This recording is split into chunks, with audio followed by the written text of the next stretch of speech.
복잡한 주차장을 벗어나 대릉원을 들어서니 갑자기 서늘해진다. 하늘로 쭉쭉 뻗어있는 해송이 서늘하고 해송이 입은 푸르스름한 철갑이 서늘하다. 키가 커 바람이 통과하기가 한결 수월하다. 나무가 흔들린다. 무슨 번민이 그리 많나. 이곳을 대릉원이라고 부르는 것은 삼국사기에 미추 이사금을 대릉에 장사 지냈다라는 구절이 있기 때문이다. 이곳에서 저 담장만 넘으면 쪽샘지구이다. 쪽샘지구는 발굴조사 결과 신라 당시의 도시 기반 시설과 건물지가 빼곡하게 차 있었단다. 그러나 이곳 대릉원 일대에선 거의 건물지가 확인되지 않아 신라 시대에도 이곳은 성역화되었음을 추측할 수 있다. 신라가 망한 후 이곳에 사람들이 들어와 주거를 했고 경작을 했다. 역사를 모르는 민초들이 왕릉 바로 밑에까지 보리와 콩을 갈았다. 감이 조롱조롱 달린 저 감나무, 그 가난한 민초들이 남기고 간 기념물이다. 이곳은 세계에서 유례가 없는 왕들의 능묘로 이루어진 공원이다. 사적지면서 가을 풍경이 빼어난 공원이다. 이 공원의 아름다움은 저 파동치는 능선에서 온다. 동그스름한 곡선이 다른 곡선을 물어와 능선이 나란하다. 멀리 서산도 보랏빛 곡선이다. 영원한 안식과 평화는 저 곡선에서 온다. 이곳에는 29개의 능묘가 확인되어 번호를 붙였다. 그러나 미추 왕릉을 제외하고 그 어느 하나도 누구의 것인지 모른다. 미추 왕릉 외에 천마총, 황남대총 두 능묘만 이름이 붙어 있다. 이것이 미추왕릉이다. 미추왕은 삼국사기에는 미추 이사금으로 나온다. 계림에서 태어난 경주 김씨의 시조 김알지가 왕이 될 기회가 있었으나 파사에게 왕위를 양보하였었다. 김알지의 7세 손인 미추 이사금은 김씨의 첫 임금이자 신라의 13번째 임금이 되어 서기 261년부터 284년까지 23년을 재위했다. 미추 왕릉은 유일하게 울타리 안에 모셔져 있다. 성역 중의 성역이란 뜻이다. 이 넓은 앞들은 김씨 첫 왕의 위세를 지키기 위한 것이리라. 정남쪽 지금은 담장 밖에 미추왕의 사당 숭회전이 있지만 코로나로 입장이 안 된다는 쪽지가 붙어 있다. 미추 이사금은 백제의 공격을 물리치고 농업과 민생에도 정성을 기울여 가난한 자들을 위문하고 구제하였다. 신하들이 궁궐을 다시 짓자고 하였으나 백성들의 부담을 우려하여 사양하였다. 인자한 임금이었다. 다음 왕인 14대 유리왕 때의 일이다. 이서국 군대가 이곳 금성을 공격해왔다. 신라는 방어에 힘이 붙였었는데 그때 대나무 잎을 귀에 꽂은 군사들이 나타나 전세를 돌려놓았다. 나중에 보니 이 미추왕릉 앞에 대나무 잎이 잔뜩 쌓여 있어 그제야 이 왕이 보낸 군사임을 알았다. 그래서 이 능을 죽현릉이라고도 불렀다. 이 대나무 숲을 보라. 이 대나무 숲은 그때 주겹군이 스스로 뿌리를 내린 것이 아닐까? 대나무는 그때 이야기를 하려 스륵스륵 소리 내지만 그저 바람 소리로만 들린다. 이 대나무는 왜 왕릉을 타고 올라가는가? 주겹군이 아직도 할 말이 있던가? 또 이런 일도 있었다.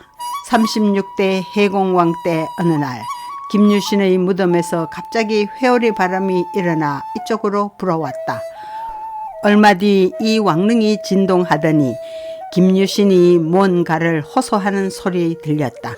신은 삼국을 통일하고 죽어서도 나라를 지키려는 마음이 변함없는데 신의 자손이 죄 없이 죽음을 당하였으니 다시는 나라를 위하여 애쓰지 않겠습니다.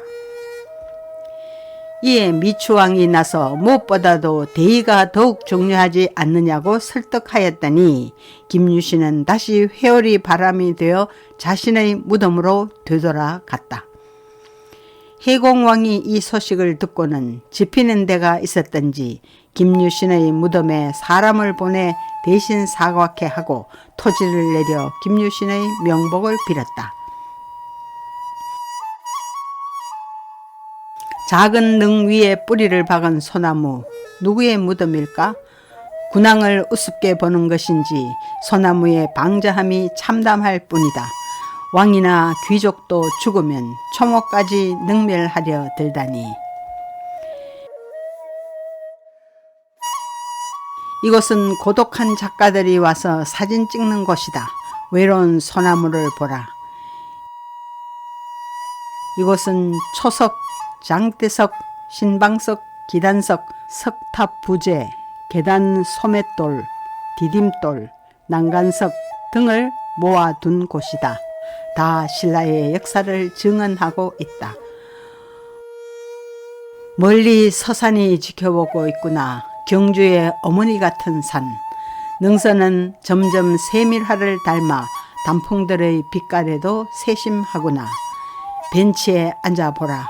얼마나 시적이냐. 떨어진 노란 잎이 시가 아니냐. 노란 잎은 사라진 한 왕조의 기념물이 아니냐. 단풍이 때때옷 갈아입으니 사람의 때때옷은 당연하지 않는가. 올해 단풍은 수수하여 서민적이다. 단풍이 겸손한 것은 스스로 시절의 어려움을 알아 나무나마 겸손하게 하려는 뜻일 게다. 그러나 이 꽃들은 왜 이리 엉뚱한가. 바람이 세다. 단풍 든 나무가 바람에 흔들린다. 빨리 보낼 잎은 미련을 갖지 말라는 채근이다. 능면은 신비로운 곡선을 가져서 오히려 해를 입었다. 그 신비를 밝히려고 두 길을 발굴했으니 말이다. 우선 그 능묘의 주인이 누구일까가 궁금했지만 무령왕릉처럼 속 시원히 알려주는 단서는 발견되지 않았다. 이것이 유명한 천마총이다. 과거에는 155호분이라고 했지만 발굴한 후로는 천마총이라고 불린다. 전형적인 돌무지 덧널 무덤인데 그 발굴은 고 박정희 대통령의 지시에 의해 이루어졌다. 1973년 4월부터 8월까지 발굴한 결과 놀랄만한 유물이 쏟아졌다. 여기서 천마도 등 국보 4점을 비롯하여 부장품 1만 1,297점이 나왔다. 그러나 피장자는 여전히 알 수 없었다. 천마총 발굴 중이던 그해 6월에 황남대총도 발굴에 들어갔다. 저 우람한 것이 황남대총이다. 저 능은 남분과 북분 두 무덤을 연결하는 쌍릉이다. 산처럼 높은 저것은 이 대릉원 내에서 가장 규모가 크다. 북분부터 발굴했더니 금관이 발굴되었고 금제 허리띠도 발굴되었는데 거기에 부인대라는 명문이 있어 피장자가 여자라는 것이 확실해졌다. 고귀한 부인. 1975년에 남분도 발굴했는데 그곳에서는 은제 무구와 금관보다 격이 낮은 금동관이 나왔다. 피장자의 유해 일부가 나와 검사를 했더니 60대 남자라는 결과가 나와 남남북녀가 분명해졌다. 여기서 발굴된 수만 점 유물 중에 서역에서 수입된 로만 글라스도 있고 비단벌레 날개로 장식한 금동 말안장도 있었다. 피장자는 여전히 오리무중. 남자가 여자보다 격이 낮단 말인가? 어느 공주가 평강공주처럼 신분이 낮은 남편에게 시집갔단 말인가? 사랑이 신분보다 더 뜨거웠단 말인가? 땅거미가 진다. 가로등이 수은을 토한다. 황혼의 색깔에 겨워하는 왕릉들. 그러나 나무들은 조신하게 어둠을 받아들인다. 찬란한 빛깔을 거두고. 오늘 9월 보름달이 월식을 치르고 있다. 불개가 바나나를 다 까먹은 후 껍질만 걸어둔 하늘. 능묘의 밤동네가 이슥해 간다. 관광객도 뜸해졌다. 찍을 사진 다 찍고 제각기 손잡고 보금자리로 돌아갔다. 적막한 왕과 귀족의 마을, 이제 그들이 마실 다닐 시간이 아닐까?